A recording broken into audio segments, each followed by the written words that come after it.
बर्तमान सरकार जमी किणा बिका करने बेंचमार्क भैल्युएसन कर गोटे कमिटी गठन कर जो कमिटी अति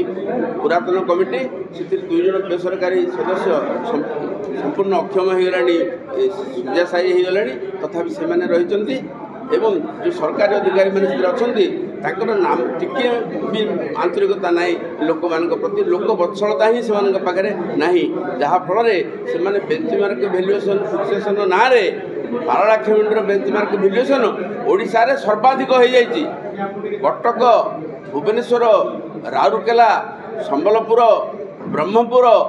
भुवनेश्वर ठार पारलाखेमुंडीर बेंचमार्क भैल्युएसन अधिक होइछि। उदाहरण स्वरूप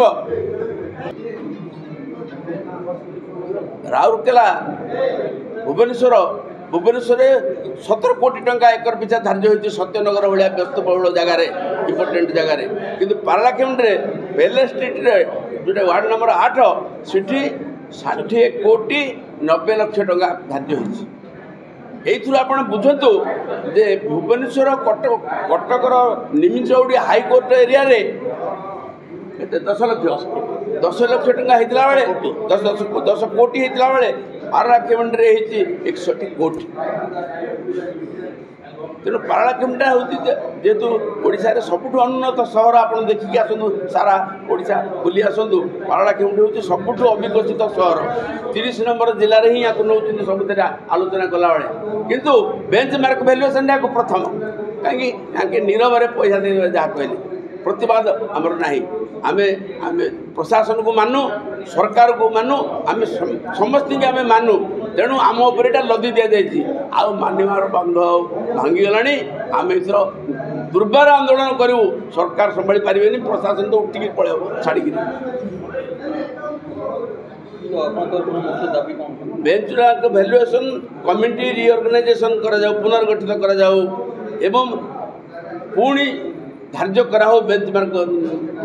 भैल्युएसन नुआगिरी धार्य कराओ ता जदि करा न जाए आम आंदोलन करूँ दुर्बार आंदोलन करूँ। टेक्निकल प्रोब्लेम किसी ना आंतरिकतार अभाव किसी टेक्निकल प्रोब्लेम ना सब भूल कर सरकार चाहिए सब करें सरकार गोटे गाइडलाइन कर सरकार परिवर्तन करेंगे गाइडलाइन को आवश्यक है यहाँ तो निश्चित पारलाखेमुंडी अधिक होती आउ गाइडलाइन कौन अधिक ये दरकार पारलाखेमुंडी सहर में अधिक मूल्यांकन कराई यहाँ तो प्रमाणित राउरकेला ठारू अधिक कटक ठारू अधिक भुवनेश्वर ठारू अधिक पुरी ठारू अधिक सबुठारू अधिक होती पारलाखेमुंडी बेंचमार्क भैल्युएसन आउ की गाइडलाइन देखिए आउ की गाइडलाइन दरकार आउ की यथार्थता जांच करेंगे से या कौन अधिक यथार्थ कारण अच्छी पुनः जांच करवा प्रशासनिक अधिकारी मनमुखी कार्य एवं सरकार आंतरिकतार अभाव हेतु ये होती।